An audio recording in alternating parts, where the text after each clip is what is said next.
une fois en Palestine un petit berger qui s'appelait Ismaël. Il gardait les troupeaux de son père. Une nuit, il veillait comme il pouvait. Il avait tant sommeil que ses paupières s'alourdissaient. C'est alors qu'une sonnerie de trompette retentit dans la nuit. Au ciel, les étoiles s'étaient éteintes, faisant place à une troupe d'anges dont la lumière resplendissait, éclairant tout l'univers de leur divine clarté. « Oh, oh, dit Ismaël, mais que se passe-t-il » Il prit son bâton pour se défendre. Mais cette lumière était douce et tombait en paillettes sur sa couverture. C'était une lumière de joie, de bonté, de paix, une lumière qui n'était pas de la terre. Et tout à coup, une voix se fit entendre, « Gloire à Dieu au plus haut des cieux, et paix sur la terre aux hommes qu'il aime. » Et le cœur des anges reprenait de plus belle. Oh, ils n'avaient jamais rien entendu de si mélodieux. Ses moutons n'ouvraient pas les yeux, et même sa chèvre Bichou dormait d'un sommeil de plomb. Il tenta de la réveiller. Elle était sa seule compagne et partageait tous les secrets de sa vie. Elle regarda vaguement le spectacle céleste et se rendormit bien vite. « Mais Bichou, regarde, écoute !» Rien n'y faisait. « Oh, pensa l'enfant, elle est si petite, ma biquette, mais qu'elle dorme !» Et l'ange du Seigneur se tint près de lui, et la gloire du Seigneur l'enveloppa de sa clarté, et il fut saisi d'une grande frayeur. L'ange lui dit, « Ismaël, sois sans crainte, car voici que je t'annonce une grande joie, qui sera celle de tout le peuple. Aujourd'hui est né un sauveur, qui est le Christ Seigneur, dans la ville de David. Et ceci te servira de signe. Tu trouveras un nouveau-né, enveloppé de l'ange, et couché dans une crèche. » Ismaël avait reçu le premier la nouvelle. C'est à lui que l'ange avait parlé. Oh, le petit berger partit vers tous les bergers de la contrée en criant « Allons, levez-vous, levez-vous, allons à Bethléem, un sauveur nous est né. Il est couché dans une crèche, c'est un nouveau-né. » Ismaël rayonnait de joie. Lui si timide, si taciturne, exultait. En son cœur, la joie du ciel avait percé l'épais brouillard, descendu sur cette sombre nuit où il avait perdu sa mère. Depuis lors, il était triste.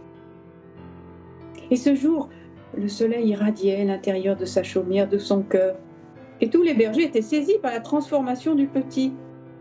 Stupéfaits, ils se mirent en route. Chacun prépara un présent à offrir.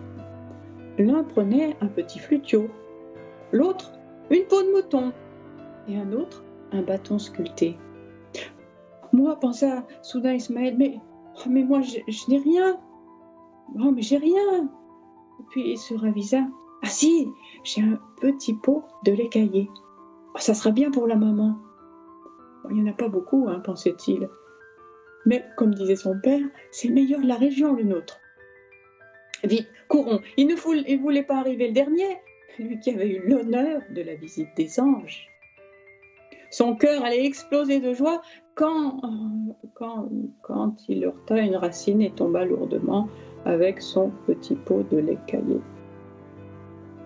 Il ne sentait pas la rose, et surtout il n'avait plus rien à offrir. Alors Ismaël s'assit et pleura amèrement, tandis que les bergers passaient devant lui sans même le remarquer. Décidément, il n'avait jamais eu de chance. « Je suis un bon à rien, grommela-t-il. Et en plus, je suis un bon à rien qui pue le lait caillé. Oh, si c'est comme ça, je rentre, je vais retrouver ma chèvre. » Tout en se lamentant, il repartit en donnant des coups de pied dans les cailloux. Il marchait quand tout à coup, dans son cœur, il entendit distinctement « Vas-y quand même !» Cette nuit était bien particulière. « Vas-y quand même ! Vas-y quand même !» Il s'arrêta et s'exclama à haute voix « Non, je n'irai pas !» Et il rit en pensant « Ah, mais je suis un bon rien et en plus, je suis un peu fou. Hein. J'entends des voix et je parle tout seul. » Tout en riant, il entendit de nouveau Vas-y quand même. La joie de nouveau l'inondait. Il répondit de toutes ses forces, j'irai quand même, oui, j'irai quand même, tout crotté, tout plein de lait, j'irai quand même, j'arrive. Follo, son compagnon, le croisa et lui lança. Dis Ismaël, où cours-tu, les mains vides? Je cours voir le Sauveur, le petit roi de gloire qui vient de naître. Les mains vides, reprit son ami. Oui, mais j'irai quand même, lui répondit Ismaël, et il fila. À l'approche de la crèche, son cœur battait la chamade. Il avait couru et surtout, ses mains étaient vides. Cela ne convient pas, tout le monde arrivait avec des cadeaux.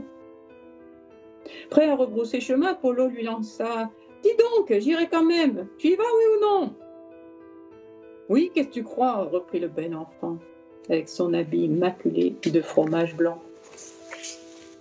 Rasséréné, Ismaël entra dans l'étable et se réfugia dans un tout petit coin. Mais il était bien placé, juste à côté de l'âne et derrière la maman.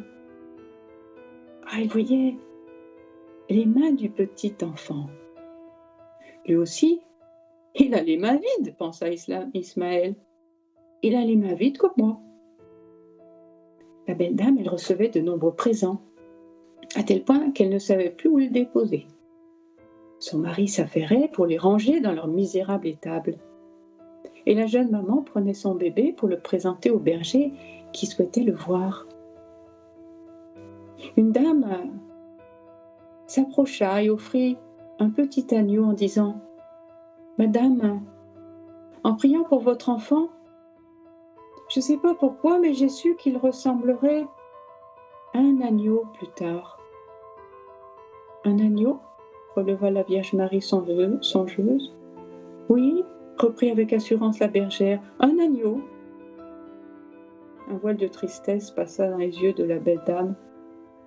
La paysanne s'excusa et repartit rapidement, mais Marie l'interpella. « Attendez, attendez, madame. Merci pour votre prière, pour votre parole, pour ce présent. Je m'en souviendrai. Dieu pourvoira, certainement. » Cet agneau était vigoureux et menait la danse auprès du berceau. Alors la Vierge se retourna et voyant Ismaël, elle l'appela. « Ismaël, hé, toi, le petit !» Elle savait son nom. Mais lui, tout gêné, commença à lui raconter sa mésaventure. « Mais madame, vous savez, je voulais vous apporter du lait caillé, mais je me suis foutue, enfin je me suis tombée à cause d'une racine qui... Viens vite, mon petit, dit-elle. Je vois que tu as les mains vides. Alors, est-ce que tu veux bien porter l'enfant Jésus? Porter l'enfant Jésus?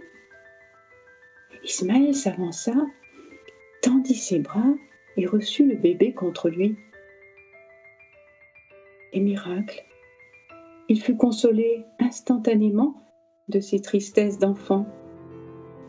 Les ténèbres de son cœur avaient disparu au contact du tout petit enfant Jésus, du prince de la paix. La joie l'habitait pleinement, une plénitude de bonheur, comme au ciel. Très vieux, Ismaël ne cessait de raconter cette merveille. La belle dame m'a confié son bébé. J'ai reçu l'enfant Jésus dans mes bras et il m'a consolé. Il a soulagé mon âme et m'a procuré la paix que personne ne pouvait me donner. Jésus a accompli pour moi un grand signe de sa bonté.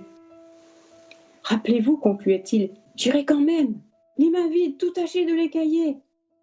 Allez à Jésus, ils ne vous jetteront, les maris, ils ne vous jetteront jamais dehors.